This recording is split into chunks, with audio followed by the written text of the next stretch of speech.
I sit at the edge of my parents' polished oak table, smoothing the wrinkles from my simple black dress. The fabric cost more than I should have spent, but tonight, I needed the armor of dignity. Around me, crystal glasses catch light from the chandelier, as my father fills them with wine that probably cost what I spend on groceries for a week. To Sam's incredible win, Dad raises his glass, beaming at my sister. Youngest attorney in the firm's history to win a case of this magnitude. My mother reaches across the table to squeeze Sam's hand. We always knew you were destined for greatness. Sam glows under their attention, her perfectly highlighted hair falling just so as she modestly lowers her eyes. It was just good preparation, really. And natural talent, Mom adds quickly. Don't downplay your gifts. I take a small sip of water, gathering courage. The article I read about the case mentioned how you connected with the jury. That emotional intelligence is so valuable in... Did you tell them about the judge's comments? Dad interrupts, not even glancing my way. Samantha, tell them what he said afterward. My words evaporate like morning dew. I've been here a dozen times before this familiar ritual where Sam shines while I fade into the wallpaper.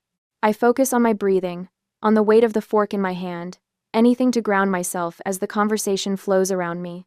Kylie, pass the potatoes, Mom says, the first time she's addressed me directly in 20 minutes. I comply, then venture another attempt. My department is implementing a new compliance system that I helped design. Did I mention Sam's firm is considering her for a junior partner? Mom cuts in, her voice lifting with pride. At 32, can you imagine?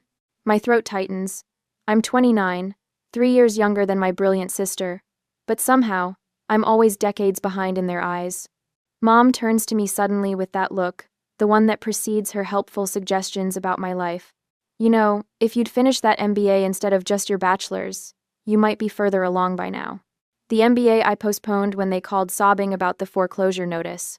The degree that's still sitting in the someday file while my savings account empties month after month. I'm doing fine, I manage. Mom sighs, exchanging glances with Dad. Fine isn't exceptional though, is it? She sets down her fork with precision. Honestly, Kylie, you're not even half the woman your sister is. The dining room goes silent.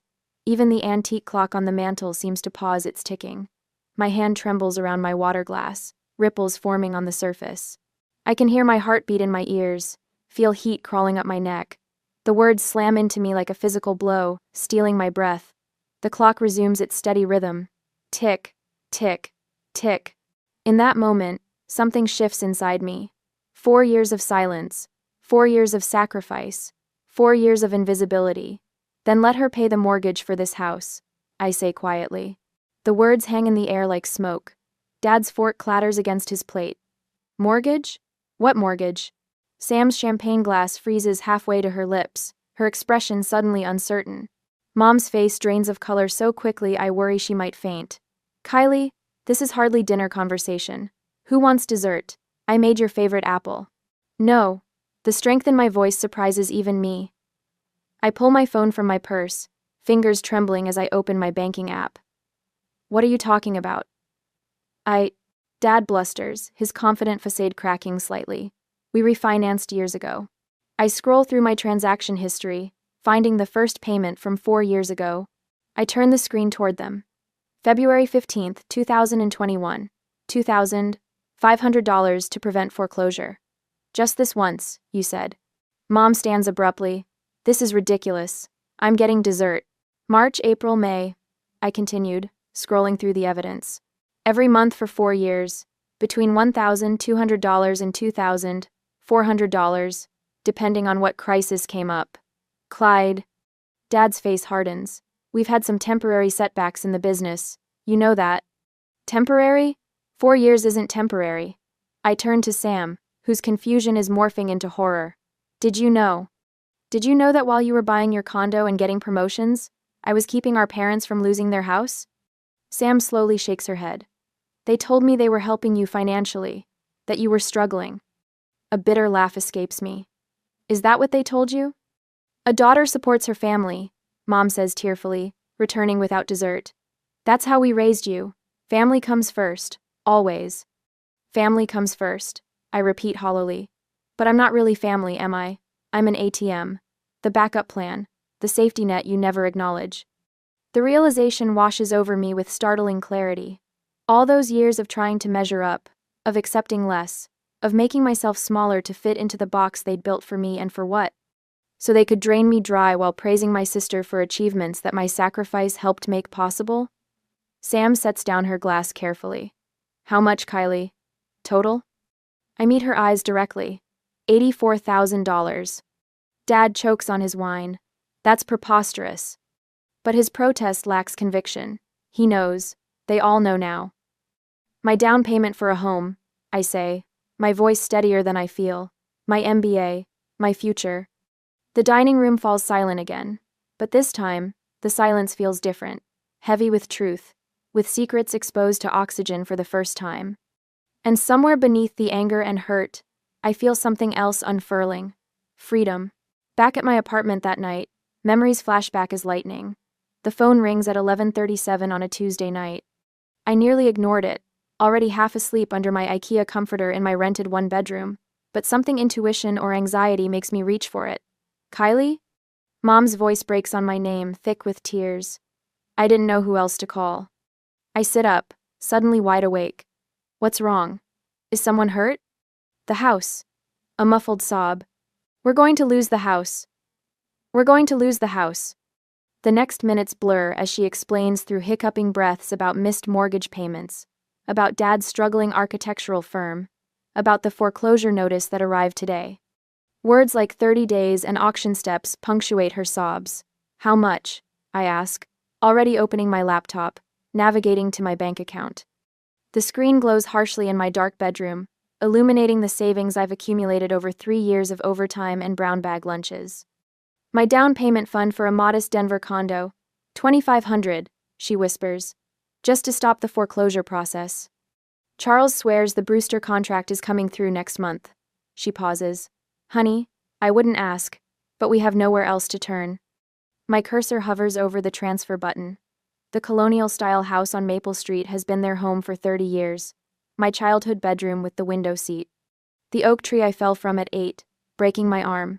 The dining room, where we gathered every Sunday for pot roast and potatoes.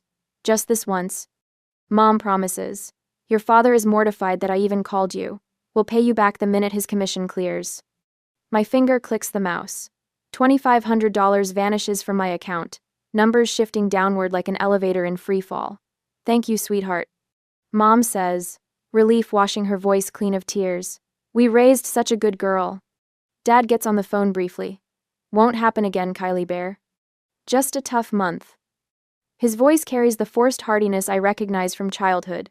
Disappointments, promised trips to the zoo canceled, Christmas bikes that never materialized. I stare at my account balance long after we hang up.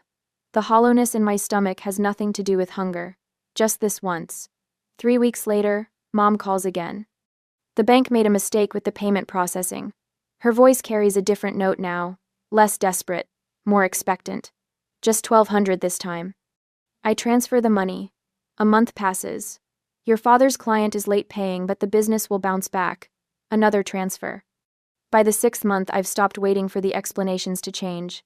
I've stopped expecting repayment. I set up an automatic transfer $1,500 monthly, directly to their mortgage company. It's easier than the phone calls, the tearful gratitude, the promises. My email notification pings on a Wednesday afternoon at work. Denver downtown condo development, pre-sale opportunity. I open it during my lunch break.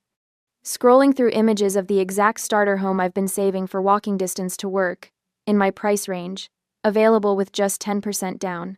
I check my savings account. After 6 months of transfers, I'm back where I started 3 years ago. The condo units sell out in 48 hours. That night, I deferred my MBA program acceptance for the 2nd time. Financial circumstances. I write on the form. The university will hold my spot for 1 more year, they tell me. After that, I'll need to reapply. I created a spreadsheet. Columns for dates, amounts, running total. A separate tab for opportunities declined.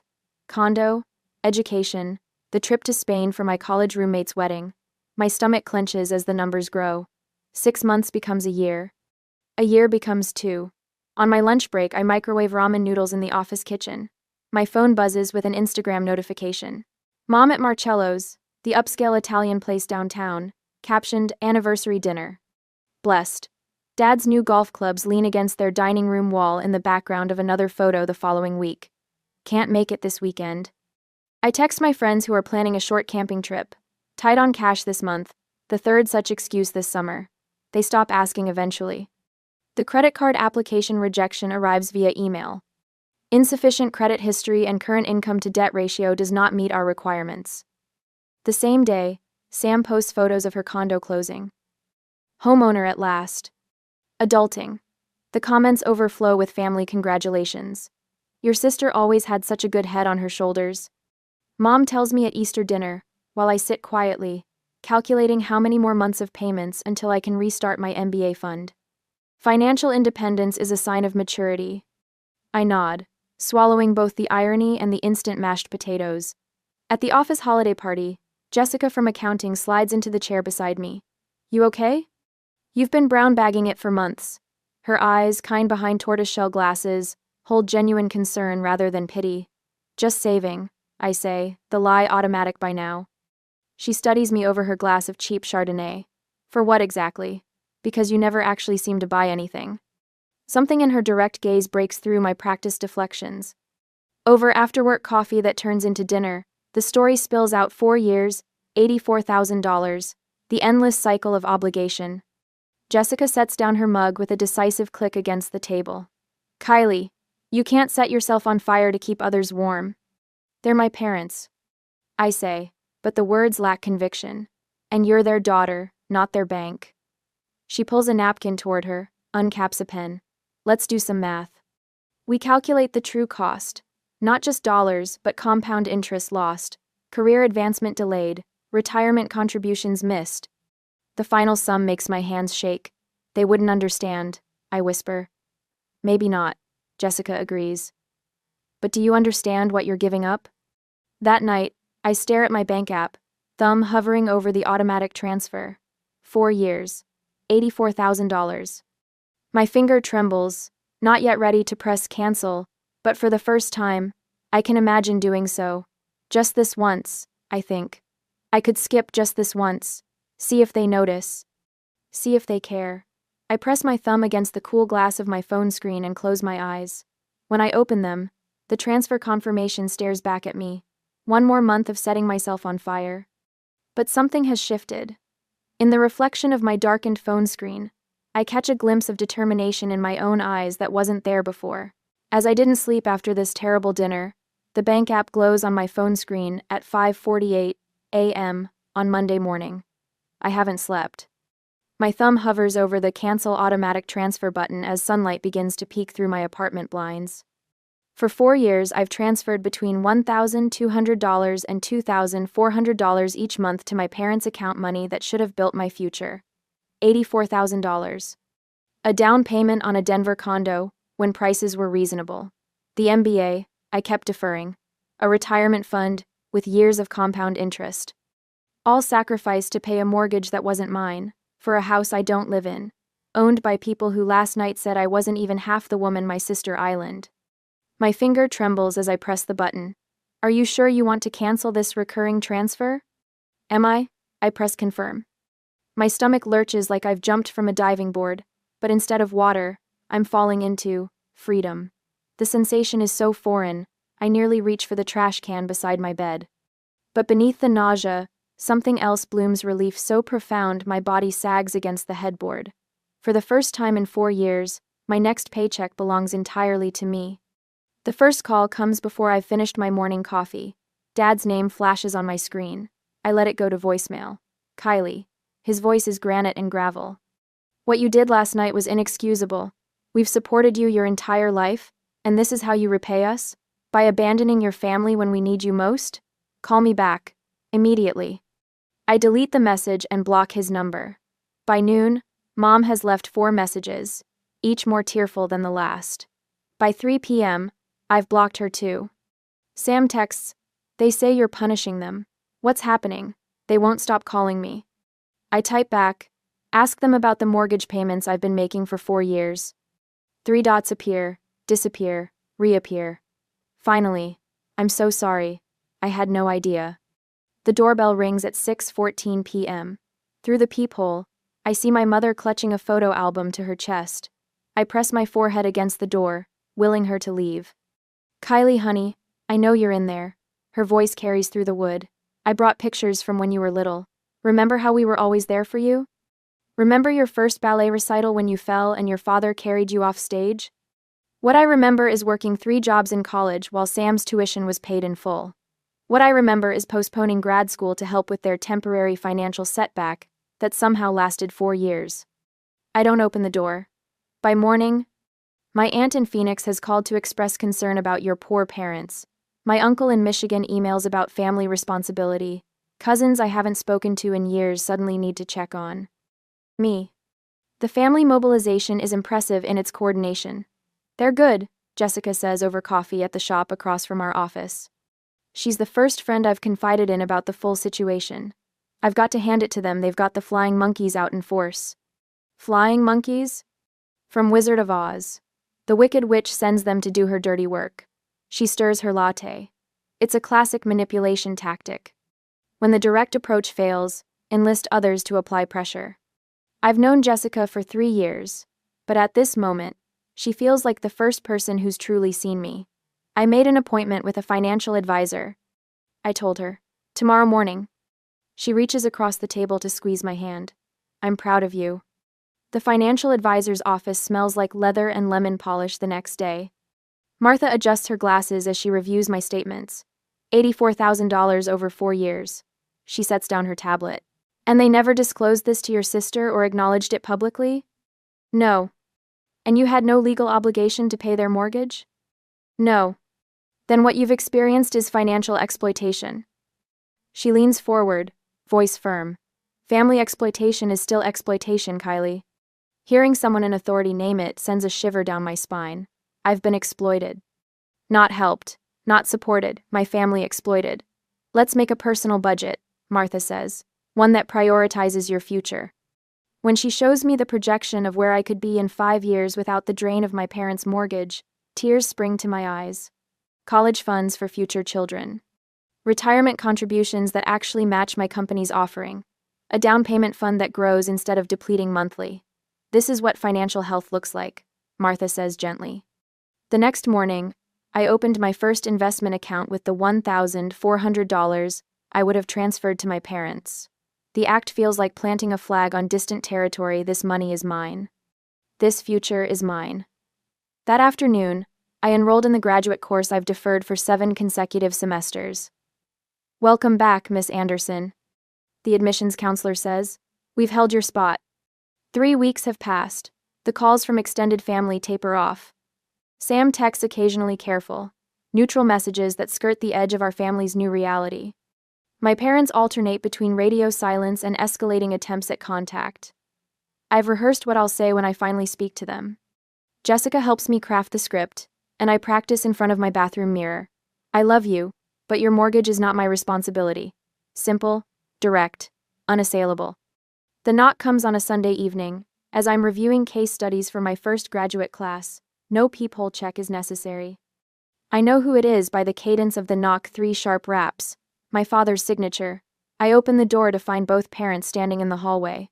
Mom's eyes are red-rimmed. Dad's jaw is set in the rigid line that always preceded childhood punishments. "This has gone on long enough," he says, pushing past me into the apartment. "You've made your point."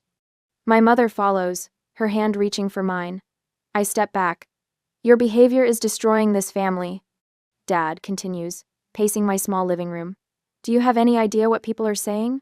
Your Aunt Margaret asked if you were having some kind of breakdown." "Charles," Mom murmurs, a caution in her voice. "No, Elaine, she needs to hear this." He turns to face me. "You've embarrassed us. You've created a family crisis over a little financial help that any daughter would provide without question. $84,000 is not a little help," I say, my voice steadier than I feel. "You're killing me with this betrayal," Mom whispers, tears spilling down her cheeks. "After everything we've done for you." The rehearsed script evaporates. In its place rises something raw and real and entirely mine. "I love you both," I say. "But your mortgage is not my responsibility. It never was." My father's face flushes crimson. So that's it? You're just abandoning us? I'm not abandoning you. I'm stopping the abandonment of myself. The words hang in the air between us, undeniable in their truth. They leave 7 minutes later, my mother sobbing, my father rigid with fury. As the door closes behind them, my knees give way. I slide to the floor, tears streaming down my face, my body shaking with sobs that feel ripped from somewhere primal. But beneath the grief runs a current of something unexpected lightness. As if heavy stones have been lifted from my pockets after years of carrying their weight. That night, I slept 8 uninterrupted hours for the first time in 4 years. When morning comes, I stand at my window watching the sun illuminate the city. Denver spreads before me, familiar yet somehow new, a landscape of possibility rather than obligation. For the first time since that late-night call 4 years ago when my parents' desperation became my burden, I feel the contours of my own life taking shape. I am not half of anyone, I am whole. I wake up to sunlight streaming through curtains I actually chose. 6 months ago, I'd have been checking my bank app first thing, calculating how much I could spend on coffee after the automatic transfer to my parents' account cleared. Today, I stretch luxuriously and smile at the ceiling. My rules, my money. The promotion notification had appeared in my inbox yesterday afternoon. Project team lead. The words still don't feel real. Your dedication and analytical skills make you the perfect candidate, my boss had said, actually looking me in the eye. The whole department recognizes your contributions, Kylie. If they're ba and diddy. Recognition. The word settles in my chest like a warm stone. I pull on running shoes and head out for my morning jog, nodding to Mrs. Winters walking her corgi. She waves enthusiastically. Big day for your Italian cooking class, right? The final dinner. Lasagna from scratch, I called back. I'll bring you leftovers. 6 months ago, I wouldn't have known my neighbor's name, wouldn't have signed up for community center classes, wouldn't have had the money for ingredients beyond ramen and peanut butter. My phone buzzes in my pocket, Jessica from work. The hiking group's meeting at Boulder Creek Saturday, she says when I answer. You in? Absolutely, I reply, thinking of the new boots I bought myself last month. The Rockies have become my sanctuary, the vastness putting my family drama into perspective. Last weekend, I stood on a summit and screamed into the wind until my throat burned and something inside me loosened. When I return to my apartment, there's an envelope in my mailbox. Thick, official looking.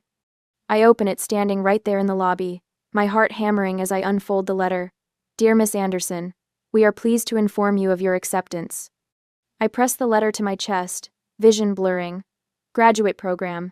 The one I deferred 4 years ago when that first desperate call came from my parents. My phone rings again. My Aunt Gloria this time. Your father asked me to call you, she begins, her voice apologetic. He says the doctor is worried about his blood pressure, the stress of possible foreclosure. The mortgage is current through next month, I interrupt, having checked their account status online. I'm sorry about his health concerns, but I can't help anymore. Aunt Gloria sighs. He mentioned there might be some misunderstanding about family obligations. No misunderstanding, I say firmly. I love you, Aunt Gloria. Tell Dad I wish him well. I hung up and checked Facebook. Mom's latest post appears at the top of my feed. Heartbroken, when children abandon parents who sacrificed everything for them. Family should be forever. 17 sympathetic comments from relatives who don't know the whole story.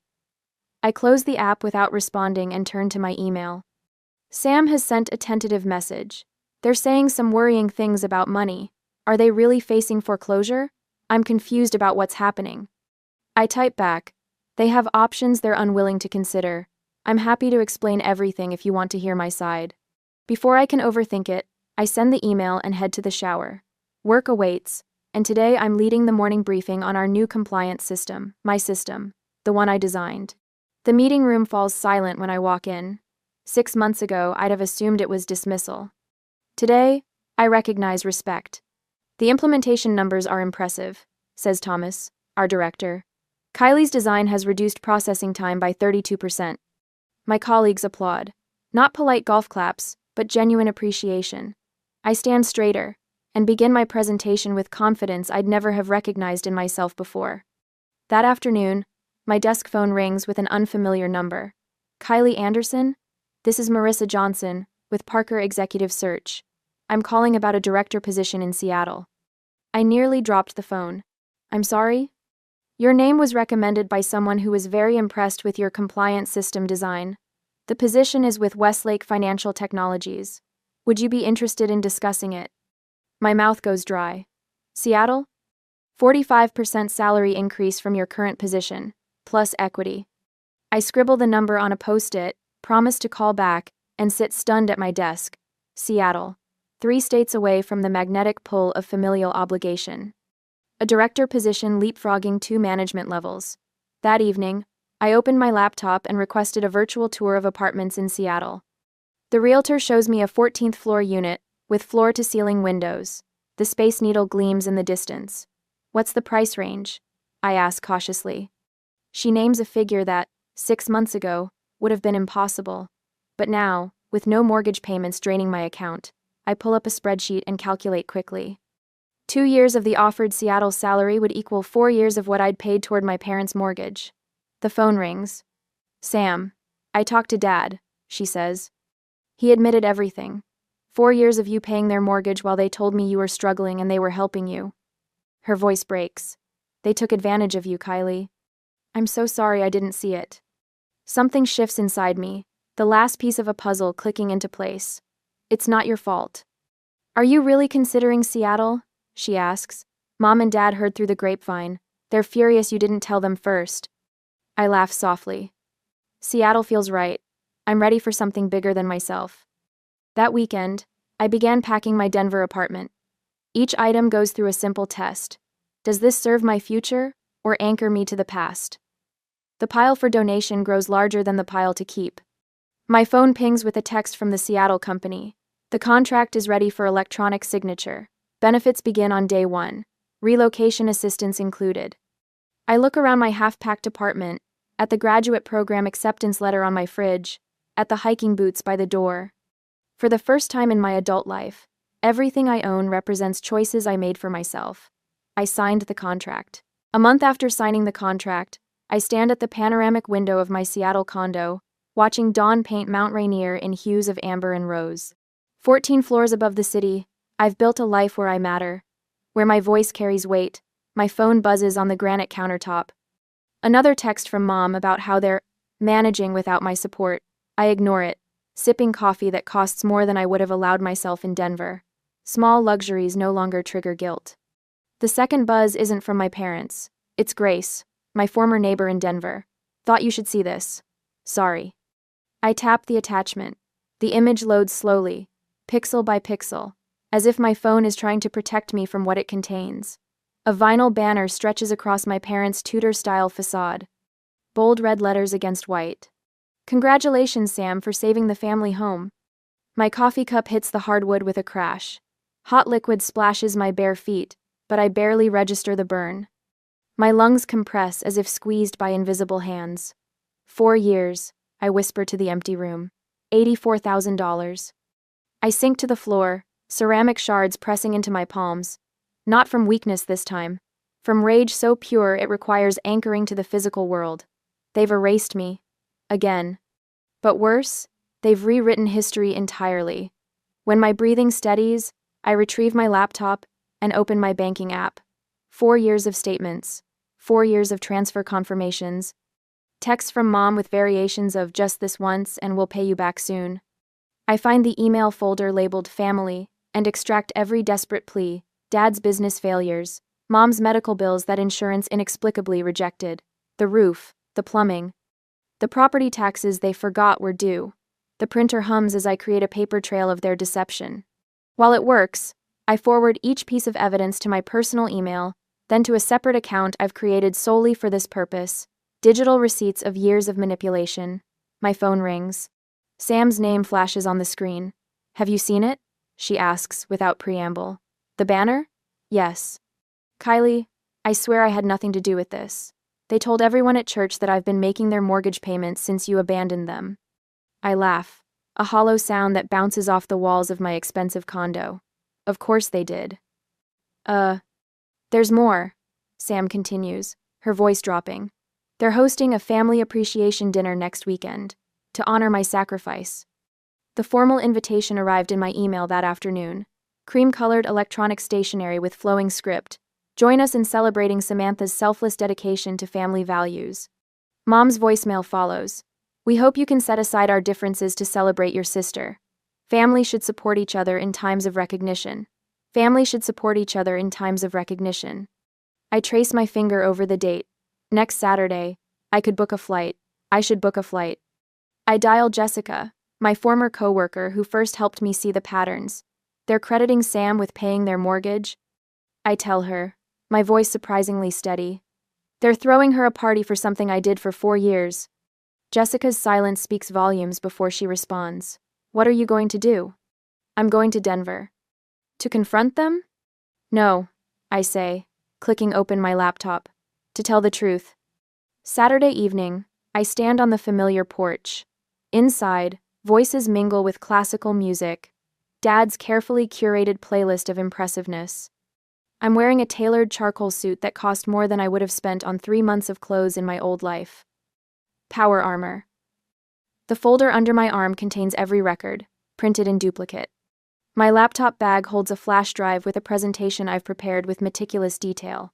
Sam opens the door before I knock. You came, she whispers, eyes wide. Did you think I wouldn't? She steps aside, revealing the living room transformed for the occasion. Flowers I know they can't afford, catering from the expensive place downtown. A projector screen displaying a slideshow titled, The Anderson Family Legacy of Support. My mother spots me first, her champagne glass halts midway to her lips. Kylie, what a surprise. Her voice carries that artificial brightness reserved for uncomfortable public situations. We weren't sure if you'd make it, with your busy new life. Dad turns, his practiced smile faltering when he sees my expression. Pumpkin, come in, come in. We're just about to toast your sister's incredible generosity. The room falls quiet as I walk toward the projector. Aunts, uncles, cousins, church friends all watching as I set down my folder on the side table. May I add something to the presentation? I ask, my voice carrying across the silent room. Dad hesitates, then nods with the confidence of someone who believes they control the narrative. Of course, of course. Our younger daughter wants to honor her sister too, how wonderful. I connect my laptop to the projector cable, replacing their slideshow with my own. The title slide appears. 48 months, $84,000, Kylie. What's this? Mom asks, her voice sharp. The truth. I answered simply. The first slide displays a spreadsheet. Dates, amounts, account numbers partially redacted. Transaction descriptions that tell their own story. Emergency transfer to parents. Mortgage payment. Property tax payment. Insurance premium. I don't think this is appropriate dinner conversation. Mom interjects, moving toward the projector. Neither is lying to your entire social circle. I counter, clicking to the next slide. Text messages appear, enlarged for everyone to see. Mom, Kylie, we're desperate. Just this once. The bank is threatening foreclosure. Mom, your father's business will recover soon. Just help us through this month. Mom, family comes first, always. We'd do the same for you. Murmurs ripple through the gathered guests. Aunt Martha's hand covers her mouth. Uncle Pete shifts uncomfortably in his seat. You're publicly humiliating us, Dad hisses, his face flushed crimson. I meet his gaze steadily. If the truth embarrasses you, that is not my fault. The next slide contrasts Dad's business expense reports with their credit card statements, golf club memberships, weekend getaways, restaurant bills exceeding what I spent on groceries in a month. Stop this immediately, Mom demands, her voice cracking. But I continue, slide by slide, building the case that I've subsidized their lifestyle while they showcased Sam as the successful daughter and dismissed my contributions. Sam stands frozen, horror dawning on her face as she comprehends the scale of deception, not just against me, but against her too, used as their golden child while I was used as their ATM. When the final slide appears, the banner photo with the truth superimposed across it, the room has fallen into stunned silence. $84,000. I say quietly. My down payment, my MBA, my future. Aunt Judith, Dad's eldest sister, rises slowly from her seat by the fireplace. For a moment, I think she'll defend them, she always has. Instead, she begins to applaud. Slow, deliberate claps that echo in the silence. It's about time someone told the truth in this family, she says, her voice carrying the weight of decades. Two of my cousins nod, recognition in their eyes. The family patterns aren't new, just finally exposed. Mom attempts one last deflection. Family matters should stay private, Kylie. This is inappropriate. Private like the banner on your house? I ask. Sam moves then, crossing the room to stand beside me. She doesn't speak, doesn't need to. Her presence next to me says everything. For the first time in our lives, we face our parents as a united front, the golden child and the invisible one, standing together in truth. And in that moment, I feel the last chains of obligation finally break free. 6 months after the confrontation, the Seattle morning light streams through floor-to-ceiling windows, illuminating my face as I stir honey into my tea. Sam sits across from me at the corner cafe, her lawyer posture relaxed for once, hair pulled back in a simple ponytail instead of her usual perfect blowout. I still can't believe they showed up here with papers to add your name to the deed, Sam says, shaking her head.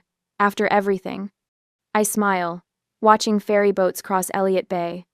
Their version of an apology, I suppose. And you turned it down. Not a question, but a statement of respect. I already own my own home. I tell her, gesturing toward the gleaming high-rise visible from our window. What I need is respect, not a name on paper. 6 months since the truth shattered our family's foundation. 6 months of rebuilding not what was, but something new. Something honest.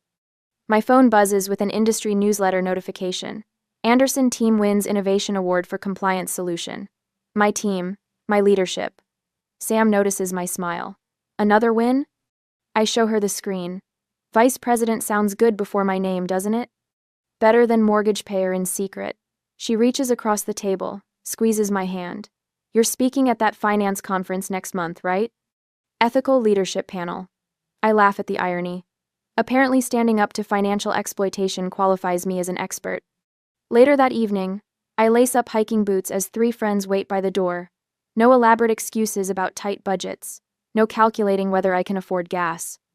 Just 4 women heading to Mount Rainier because the wildflowers are blooming. Rachel asked about you again, Tina says as we drive, wiggling her eyebrows suggestively. The architect?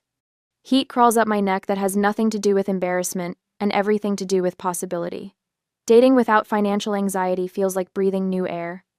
On Tuesday, I stood before 20 young women at the community center's financial literacy workshop. Boundaries aren't selfish. I tell them, my voice steady with conviction earned through fire. They're the foundation of authentic relationships. A girl in the back row asks, but what if it's family? Especially then, I answered, meeting her eyes directly. When Sam returns in August, we cook pasta in my kitchen, tomato sauce bubbling as Frank Sinatra plays. Mom would have hovered, critiquing our technique. Tonight, there's only laughter as Sam spills wine on my countertop. Remember when Mom would measure the pasta portions? Sam asks, twirling noodles onto her fork. 2 ounces for you, 3 for Dad, 1 for me because actresses need to stay slim. And now look at us. I gesture to our heaping plates, rebels with carbs. We talk late into the night, about childhood patterns we never questioned, about adult choices we're now making differently. I've been thinking about taking a real vacation, Sam says, not a networking opportunity disguised as relaxation, just joy. Where would you go? I ask. She corrects. Where would we go? Sisters only. My throat tightens unexpectedly. A year later, I opened a new account, seed money for my niece's education. Not from obligation, but from choice. At the community center, my financial boundaries workshop has doubled in size. Setting limits isn't about rejecting others, I explain. It's about honoring yourself enough to bring your whole, healthy self to relationships. In my journal, I write, Year 1 of my authentic life at the top of a fresh page. Below it, not accomplishments or goals, but truths. That worth isn't measured in sacrifice. That love without respect is just used. That starting over at 30 isn't failure, it's courage. Evening finds me on my balcony, watching sunset paint the Olympic mountains gold, then purple, then blue. No phone buzzing with financial emergencies. No mental calculations of what remains in my account. Just this moment. Just me. Finally home in my own life. I sit at my parents' polished oak dining table, running my finger along a familiar scratch near the edge mark from when Jessica knocked over Dad's antique globe stand during a tantrum when she was 9. No one mentioned it then. Some mistakes in our family are forgiven without a word. Others never seem to fade. The afternoon sun filters through Mom's pristine lace curtains, casting honeycomb patterns across framed family photos, lining the walls of this Midwestern shrine to manufactured happiness. Every image carefully curated: Jessica's dance recitals, Mom and Dad's 30th anniversary cruise, my college graduation where they stood just far enough away that my size wouldn't dominate the frame. Jessica's perfectly manicured hands flutter as she recounts the proposal story for the 3rd time today. Her diamond catches the light, sending prisms dancing across the white tablecloth. And then Brad got down on one knee right there at Brookside Gardens. Her voice rises with practiced excitement. Everyone was watching, and this photographer just happened to be there and caught the whole thing. Serendipity, Mom sighs, clasping her hands beneath her chin. Just like a movie. I force my lips into what I hope resembles a smile. The scent of Mom's apple pie wafts from the kitchen, cinnamon and nostalgia mingling into something that once meant comfort but now feels like a noose tightening around my throat. Dad emerges from the kitchen carrying a bottle of champagne, his face flushed with pride. This calls for a proper celebration. My baby girl, getting married. He pours golden liquid into flutes that Mom reserves for special occasions that typically revolve around Jessica's accomplishments.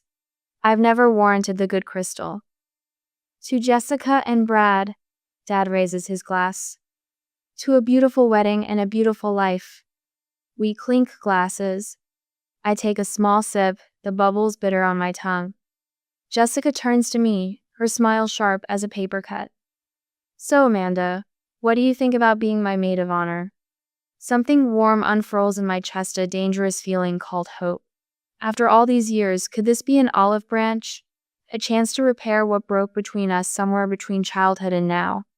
I'd be honored, I say, meaning it despite everything. Jessica nods, satisfied, then tilts her head. Her eyes narrow slightly as she examines me over the rim of her champagne flute. But why are you still fat? You need to look presentable at my wedding. The room goes silent. My champagne glass freezes halfway to my lips. I mean, you'll be in all the photos, Mom adds, as if this clarifies everything, as if this makes what Jessica said perfectly reasonable. Dad nods, his expression a mixture of concern and disappointment. The photographer Jessica wants books up a year in advance. That gives you plenty of time to, you know. He gestures vaguely at all of me. The casual cruelty delivered between sips of celebration champagne is so familiar I almost laugh. Almost. Instead, I'm 12 again, walking into the kitchen after school with tear-stained cheeks because Melissa Harper called me hippo hips during gym class. Jessica sitting at the same table with her friends, giggling behind their hands when I entered. Mom, the girls at school were making fun of me again, I had said, my voice small. Mom barely looked up from cutting vegetables. They're just being kids, Amanda. Maybe if you tried a little harder with your appearance. Jessica smirked at her friends, secure in her position as the pretty one, the thin one, the right one. I'm 17, graduating with honors while Jessica, a sophomore, rolled her eyes during my valedictorian speech. Later at dinner, Mom fussed over how the graduation gown did nothing for my figure while Dad asked why I couldn't tone down the academic talk during my address. I'm 22, showing them my acceptance letter to Boston University's MBA program. Boston's so far, Mom had said, frowning. And city living is so expensive. Wouldn't it make more sense to stay closer to home? You could lose some weight, meet someone nice. Every month since, phone calls peppered with health concerns and just worried about you, and Jessica's friend is a dietitian if you want her number. The distance between Jessica and me grew wider, as she became the perfect daughter who fulfilled their every expectation: beautiful, socially adept, engaged to a man from the right kind of family. I take a slow sip of water, my champagne abandoned. Something shifts inside me, a tectonic plate finally giving way after years of pressure. I straighten my shoulders slightly, just enough that I feel a change in my spine. Congratulations again, Jessica, I say with a polite smile that never reaches my eyes. I'm sure it will be a beautiful wedding. I glance at my watch. 14 months until the wedding. 14 months to decide who I want to be when I return to this table. The wedding invitation clings to my refrigerator door, secured by a magnet from a Chinese restaurant that closed 3 years ago. Cream-colored cardstock with gold embossing Jessica's impeccable taste on display. I stare at it every morning while my coffee brews, the cursive letters blurring as tears well in my eyes. 14 months. The countdown ticks in my head like a time bomb. I wipe away the tears with the back of my hand, surprising myself when frustration replaces the familiar sadness. The coffee machine gurgles its final protest, and I pour the dark liquid into my mug. World's best dog mom. Even though my apartment doesn't allow pets. A gag gift from Sarah at the office Christmas party. Something snaps inside me as I take the first bitter sip. Not dramatically, not with thunder or revelation, but with the quiet certainty of a rubber band stretched too far for too long. Enough, I whisper to my empty kitchen. The neighborhood gym sits 3 blocks from my apartment. I've passed it hundreds of times, averting my eyes from the wall of windows showcasing fit bodies in motion. Today I force myself to look as I push open the heavy glass door. The chemical smell of disinfectant mingles with sweat and determination. "First time?" asks the woman at the front desk, her smile practiced but not unkind. I nod, clutching my newly purchased water bottle like a shield. "Mike's got an opening for an assessment in 15 minutes if you're interested." She gestures toward a broad-shouldered man adjusting weights on a machine across the room. "Army vet. Best trainer we've got." Mike doesn't look like what I expected. No flashy clothes or perfect hair. Just a middle-aged man with salt and pepper stubble and eyes that assess without judging. "So what brings you here today?" he asks after introductions, his clipboard raised. I open my mouth to mention Jessica's wedding, but something stops me. "I'm tired of feeling like a stranger in my own body," I say instead, surprising myself with the truth. He nods, making a single note. "That's the only reason that sticks. Let's get started." The assessment is humiliating, a catalog of everything I can't do. Muscles I didn't know existed scream in protest. My face burns red with exertion after just 5 minutes on the treadmill. I can't hold a plank for more than 10 seconds. Mike doesn't comfort me with platitudes or false encouragement. He simply records data, occasionally correcting my form with firm hands that never linger. When we finish, he studies his clipboard while I gulp water, my legs trembling. "Tuesdays, Thursdays, 6 a.m., he says finally. "And 1 weekend session. You'll hate me for the first month. The second too." "I already hate everyone," I mutter, not meaning for him to hear. He barks a laugh. "Good. Channel that. The first workout is worse than the assessment." I leave the gym convinced I'm dying, muscles screaming with each step. The second is marginally better only because I know what torture to expect. By the 3rd week, doubt has become my constant companion. "I can't do this," I gasp during a particularly brutal set of kettlebell swings. Sweat drips from my hairline, stinging my eyes. My shoulders burn like they're being torn from their sockets. "4 more," Mike says, unmoved by my distress. I said I can't. "You said you were tired of being a stranger in your body." His voice drops, gentler but somehow more insistent. "This is how you introduce yourself." I finish the set, then collapse onto the mat, lungs heaving. "This isn't about them anymore, is it?" Mike asks, handing me a towel. The question catches me off guard. "Who?" "Whoever you were trying to prove something to when you walked in that first day." I don't answer, but the question follows me home. Whispers to me as I ease my aching body into an Epsom salt bath. Echoes as I carefully measure portions for meal prep Sunday with recipes from the nutritionist Mike recommended.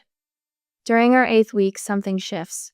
I'm struggling through a final set of push-ups, modified but still brutal, when Mike says, 2 more. Do them for Jessica." I freeze, arms shaking in the half-plank position. "What did you say?" "The wedding." "Isn't that why you're here?" "For Jessica's wedding." I lower myself to the floor, then push back up with a strength that surprises us both. "I'm not doing this for Jessica." Another push-up, Cleaner than any I've done before. Or my parents. One more for good measure, rage fueling my muscles. I'm doing this for me. Mike's smile is brief but genuine. Finally, Sarah from accounting becomes my walking partner after she comments on my consistent morning arrival time. I'm trying to build better habits, she says, falling into step beside me one morning. Mind if I join your routine? We start walking 3 lunch breaks a week, then add Saturday mornings in the park near my apartment. She doesn't ask about my weight loss, focuses instead on her divorce proceedings and her son's baseball games. I find myself looking forward to our conversations, the easy friendship that forms without expectation or judgment. The weekend cooking group comes next to 8 strangers in a community center kitchen, learning to make meals that nourish rather than simply fill. I discover I love the texture of properly cooked vegetables, the complexity of spices that aren't buried under cheese or sauce. I learn to taste my food again. The journal begins as a food log but evolves into something more profound. I record feelings alongside facts, track patterns in my emotional eating, document small victories that have nothing to do with the scale sleeping through the night, climbing 3 flights of stairs without pausing, saying no to a project that would have overwhelmed me. Dr. Levine, the therapist I finally call after 3 months of workouts, helps me see the connections between my body and the family wounds I've carried since childhood. Your transformation is physical, she says during our second session, but your healing must be emotional. 6 months in, I catch a glimpse of myself in the gym mirror and don't immediately look away. My posture has changed, shoulders back, chin lifted. I'm smaller, yes, but also somehow more substantial. For the first time, I see my mother's cheekbones emerging, my father's strong jawline no longer hidden. I look like myself, only more so. When I finish my first 5K, Mike waiting at the finish line with an embarrassingly large sign. I feel something I haven't experienced in years spread that has nothing to do with other people's approval. The promotion at work comes as a surprise, though Sarah insists I've earned it. You speak up in meetings now, she points out over celebratory coffee. People listen when you talk. My new wardrobe comes piece by piece, clothes that fit properly. Colors I've always loved, but thought too bold. I donate bags of shapeless black garments, keeping one oversized sweater as a reminder. The final change happens on impulse. Sitting in the salon chair, I hear myself say, I want to go blonde, not platinum, something warm. Honey blonde. Are you sure? The stylist fingers my dark waves. It's a big change. I meet my own eyes in the mirror. I'm sure. 3 hours later, I hardly recognize myself, but for the first time, I feel fully seen. The blonde has always been Jessica's thing, her crown and glory. Now it frames my face like sunshine, bringing warmth to my green eyes that I never noticed before. 8 months before Jessica's wedding, I stand in my bathroom, wrapped in a towel after my shower. The mirror, once an enemy, now reflects a woman I'm still getting to know. My body bears the marks of my journalose skin at my abdomen. Stretch marks silvering my thighs, muscles defining my arms. Hello, I whisper to my reflection, the greeting of old friends who have much to discuss. I've been looking for you. I adjust the rearview mirror of my rental car one final time, catching my reflection. The honey blonde hair still startles me after 32 years of brunette. I smooth the collar of my fitted blue dress a shade that makes my green eyes pop and draw in a breath that fills my lungs completely. 14 months of change sit in this car with me, invisible companions for the return home. The house looks exactly the same, red brick colonial with white trim, Martha Stewart-worthy flower beds lining the curved walkway. Mom's prized hydrangeas nod their heavy blue heads in the spring breeze. Everything perfectly maintained, just like the family image.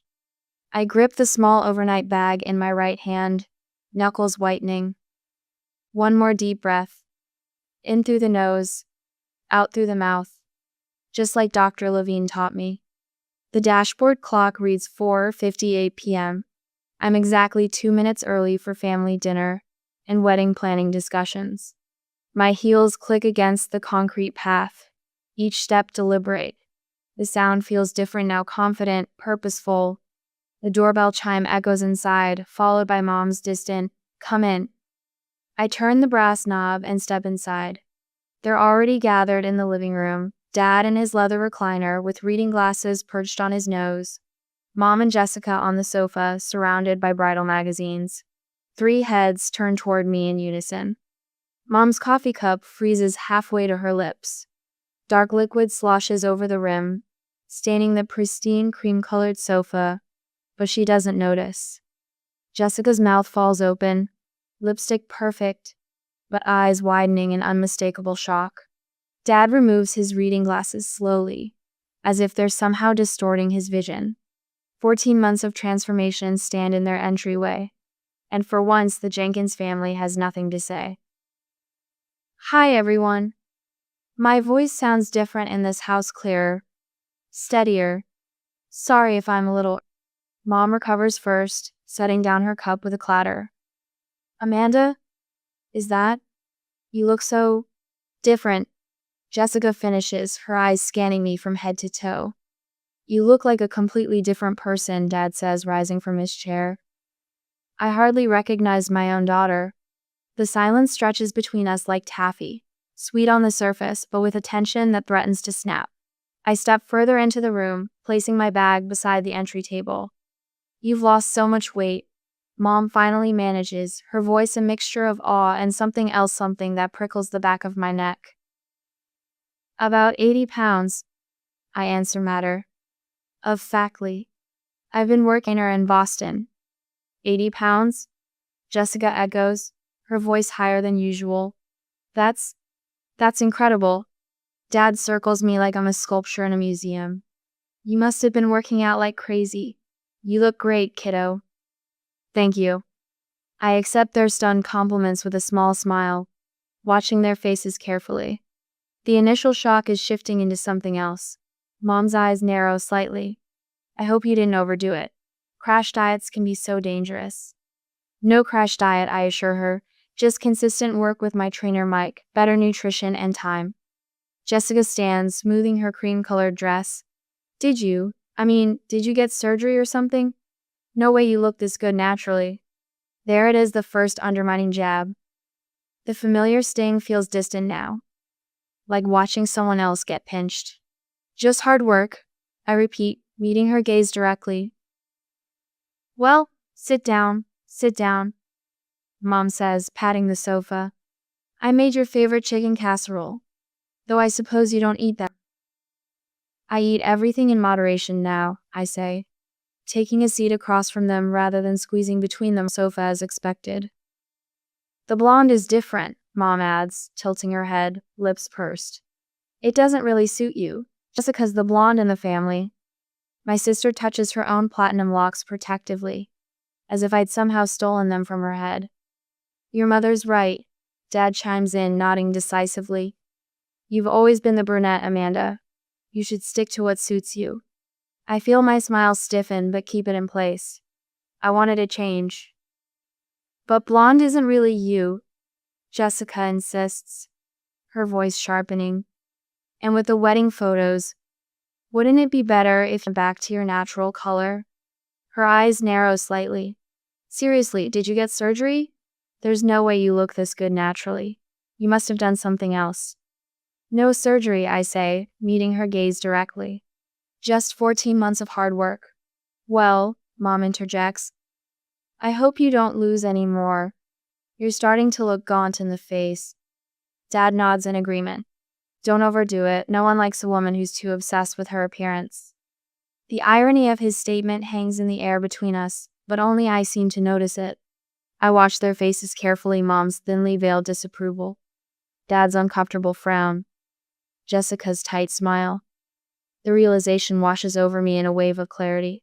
Their reactions have shifted from shock to something more calculated, a collective effort to reclaim control. For 14 months, I've been beyond their reach. For 14 months, I've been making choices without their input or criticism.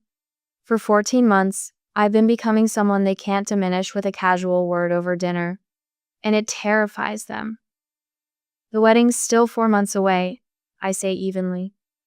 We can discuss hair color later. How are the plans coming along? Jessica launches into details about venue and flowers, but her eyes keep drifting back to me, assessing. Mom refills coffee cups, commenting that I must be hungry after my trip, that I shouldn't get too thin. Dad makes jokes about not recognizing his little girl anymore. Each comment lands like a small stone in a knot, enough to wound but enough to mark territory. Each suggestion about my appearance comes wrapped in concern. Each compliment arrives with a subtle correction attached. I sit back in my chair, watching this familiar dance from a new vantage point. Their reactions are transforming before my eyes, the initial shock giving way to something more calculated. Mom's tight smile, Dad's furrowed brow, Jessica's rapid blinking when she looks at me. I recognize these signs now. They're recalibrating, adjusting to this unexpected shift in our family dynamic. The pattern is so clear now, the way they build walls of expectation, the way they've always moved the finish line whenever I approached it. The way success in their eyes was always conditional, always just beyond reach. This isn't about my weight. It never was. It was about keeping me in a box they understood, a role they'd assigned, a position that made them comfortable. The extra pounds were just convenient ammunition. With that gone, they're scrambling to find new ways to maintain the old hierarchy. I take a sip of water, feeling strangely calm as this truth settles inside me. I watch them exchange glances when they think I'm not looking, silent communications about how to handle this new Amanda who doesn't fit their narrative. Jessica is still talking about bridesmaids' dresses, but her words fade into background noise as I study my family with new eyes. The real question isn't whether I've changed enough. It's whether I'm willing to shrink myself again, not my body this time, but my spirit. Oh, make them feel big. I spear a raspberry with my fork, the tines scraping across fine china with a sound that makes my mother wince. Morning sunlight streams through the breakfast nook windows, illuminating Jessica's wedding planning bandera 3-inch monstrosity, with color-coded tabs and plastic sleeve protectors. The florist says peonies will be out of season. Jessica sighs, flipping to a page littered with post-it notes. But I've dreamed of peonies since I was 16. Whatever you want, sweetheart, Dad says, refilling his coffee. We'll fly them in from South America if necessary. Mom nods, patting Jessica's hand. Your day should be perfect. I take a sip of water, letting the conversation flow around me like a river around a stone. Since my arrival yesterday, the undercurrent of tension has steadily risen. My transformation isn't just physical, it's in how I hold myself, how I speak, without seeking approval in every glance. Jessica hasn't commented directly on my weight loss since her initial shocked greeting, but her eyes keep finding me across the table, narrowing slightly before darting away. Amanda, Mom says suddenly, I've been thinking about the bridesmaids' dresses. What about them? I ask, setting down my water glass. Well, since she gestures vaguely at my body. Different from the other girls, maybe you should wear a slightly different shade. Just so everything photographs well. Different how? I ask, though I know exactly what she means. You know. Jessica jumps in, her voice honeyed with faux concern. You're still bigger than my friends. Navy might be more slimming than the periwinkle I've chosen. And less noticeable, Mom adds helpfully. You wouldn't pull focus in the photos. Dad chuckles. Smart thinking. Amanda always did stand out in group pictures. Something shifts inside men at the slow tectonic movement from 14 months ago, but a clean, decisive break. I set my fork down carefully against the edge of my plate. The small clink seems to echo in the sunny breakfast nook. I look at each of them, really look-taking, in Mom's practiced smile, Dad's dismissive half-attention, Jessica's barely concealed satisfaction at putting me back in my place. No. The word emerges, calm and clear. No what, dear? Mom's smile tightens at the corners. No. I won't wear a different color to be less noticeable at Jessica's wedding. I fold my hands in my lap. No, I won't pretend that asking me to hide is about anything other than your discomfort with me taking up space in this family. Jessica's mouth falls open. Are you serious right now? We're trying to help you. You've been helping me my entire life, I say, the words measured and steady. When I was 12 and came home crying because kids called me names, you told me to try harder with my appearance. When I graduated top of my class, you focused on how my gown looked instead of what I'd achieved. When I got into Boston University, you suggested I stay home, where you could keep monitoring my weight. The stunned silence feels like a physical presence at the table. That's not, Mom begins. It is. I don't raise my voice. Every achievement, every milestone in my life has been secondary to my appearance. Every family photo, every holiday, every celebration has included some comment about my body. Every success has been diminished because of how I look. Dad's face reddens. Now wait just a minute, we've always supported you. You've always tolerated me, I correct him. There's a difference. Jessica's eyes fill with tears, her go-to tactic when confronted. Why are you doing this? Why are you trying to ruin my special time? This isn't about your wedding, Jessica. This is about 32 years of subtle and not so subtle cruelty that I've endured from this family. Family loyalty means something, Dad says sternly, his orthodontist perfect teeth clenched. You don't air dirty laundry like this. That's exactly what I'm talking about, I say. When I speak the truth, I'm being disloyal. When Jessica humiliates me, she's being honest. When Mom suggests I make myself invisible at my sister's wedding, she's being helpful. You're always making everything about yourself, Jessica snaps, mascara smudging beneath her eyes. This is my wedding we're talking about. Mine. I don't match their volume or their anger. Something powerful happens in remaining calm while they spiral. Would you treat a friend the way you've treated me? Would you tell a colleague to make herself less noticeable? Would you point out a neighbor's weight at a celebration? Their silence answers for them. I reach into my purse and pull out an envelope, placing it on the table. This is my gift to you, Jessica. It should cover the cost of the band you wanted, but said was too expensive. She reaches for it, confusion replacing anger. I won't be attending as a bridesmaid. I continue. As a guest. What? Mom's hand flies to her throat. Amanda, you can't mean that. I do. I push back from the table, stand and smooth the fabric of my dress, a simple blue sheath that I would never have worn in my previous life. I wish you a beautiful wedding and a beautiful life. But I won't be there to see it. Jessica stares at the check in her hands, suddenly aware that she's losing both her emotional punching bag and significant financial support in one moment. You can't, we're your family, Mom stammers, tears spilling down her carefully powdered cheeks. Amanda, please, I'm sure we can work this out. Dad says nothing, his expression shifting from anger to something closer to uncomfortable recognition. He sees it now, the truth in my words. The years of casual cruelty laid bare. I walk to the door, each step lighter than the last, leaving behind the weight of their expectations and the prison of their approval. The silence follows me out like a shadow, finally detaching itself from my heels. My hands tremble as I slide the key card into my hotel room door. The light flashes green, and I push through, letting the heavy door slam behind me with a satisfying thud of finality. Inside, I collapse onto the edge of the bed, my breath coming in short gasps, but my mind is crystalline clear. I hadn't planned the confrontation. For 14 months, I'd imagined a dozen scenarios, me standing tall, delivering perfectly crafted lines that would make them see me, truly see me.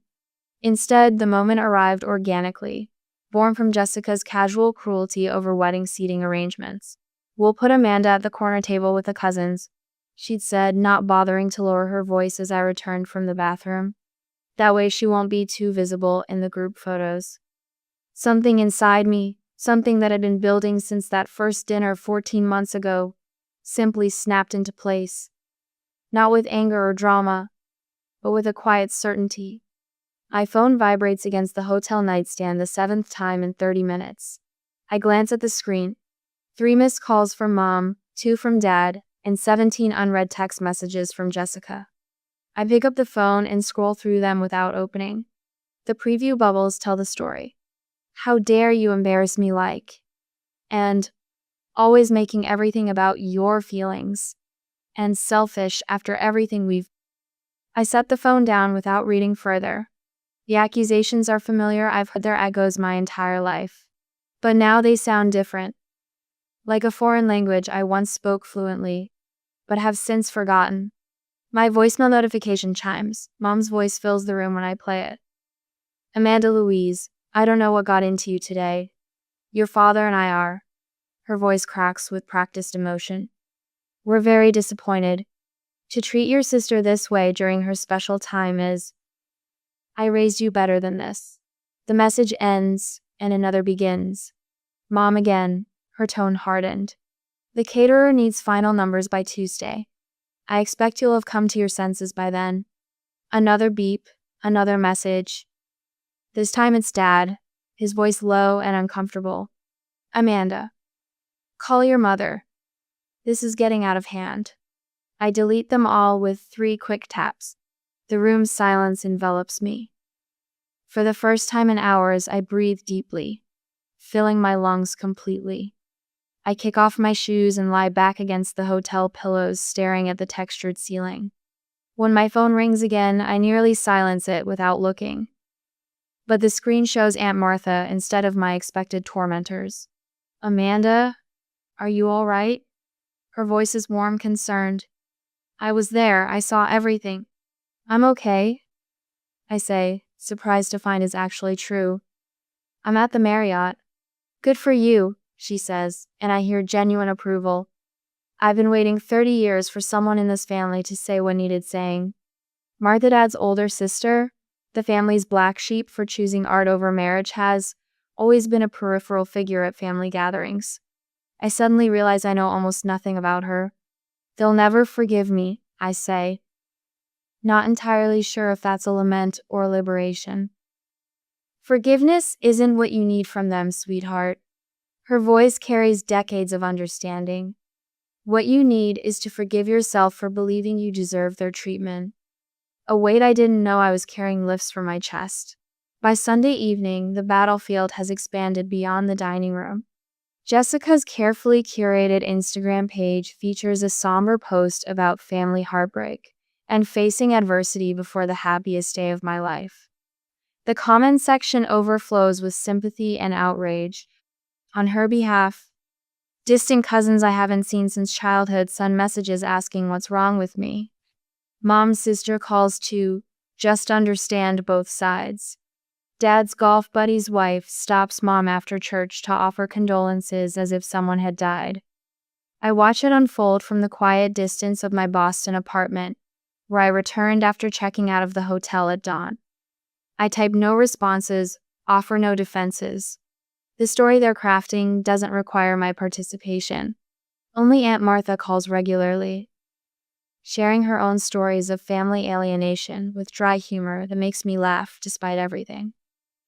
Your grandmother once introduced me as Martha, our daughter who paints instead of parents, she tells me during our 3rd call. At my first gallery opening. What did you do? I ask. Introduced her as my mother who criticizes instead of supports. We didn't speak for 2 years after that. She chuckles. Best 2 years of my 30s, frankly. When Jessica's wedding weekend arrives, I'm walking barefoot along the shore of Sanibel Island. The white sand yields beneath my feet as gentle waves lap at my ankles.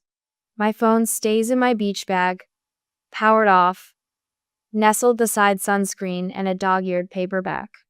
3 pelicans dive into the Gulf waters as the sun begins its descent. The horizon burns orange and pink, colors no designer bridesmaid dress could capture. I breathe in salt air instead of tulle and hairspray, listen to waves instead of organ music. This presence, this gift of peace I've given myself feels weightless, after years of carrying the burden of seeking approval. I walk until sunset fades to twilight, until stars begin puncturing the darkening sky. With each step, the weight lifts further, until I feel almost buoyant. The realization hits me as I turn back toward my rented cottage. I am free. The notifications begin 3 days after the wedding. Former high school classmates and hometown acquaintances reaching out after seeing Jessica's wedding photos plastered across social media. You weren't at Jessica's wedding? Everything okay?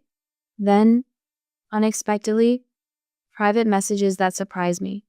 I saw what Jessica posted about you. I remember how she treated you in high school. I should have said something then. And your sister made my life hell junior year. Seeing you stand up to her gives me hope. And I cut contact with my toxic family last year. If you need someone who understands, I'm here. Each message reveals a thread of a tapestry I never knew existed, people who recognize the dynamic I thought was invisible to everyone but me. A community forms in my inbox, built from shared experiences and quiet solidarity. 1 month after Jessica's wedding, I sit at my kitchen table with a cream-colored note card before me. My therapist suggested this step a letter to my parents, not for their benefit but for mine. Define your boundaries, Dr. Levine had said, not as punishment but as protection. My pen hovers over the paper before finding its purpose. Dear Mom and Dad, I am well and hope you are too. I've had time to reflect on our family patterns and my place within them. Going forward, I can only participate in relationships that include mutual respect. I lay out clear terms for future contact: no comments about my appearance, no comparisons to Jessica, conversations limited to 20 minutes unless demonstrably pleasant. The final line comes easily. I'll always love you, but I've learned to love myself too. I addressed the envelope not to Ohio but to myself, tucking it into my journal as a contract with the person who matters most to me. That evening, I call Aunt Martha to accept her invitation for Thanksgiving. I'm making sweet potatoes, I tell her. Perfect, she says. I never could stand your mother's recipe anyway. We laugh together, two branches of a family tree that grew toward the light instead of remaining in shadow.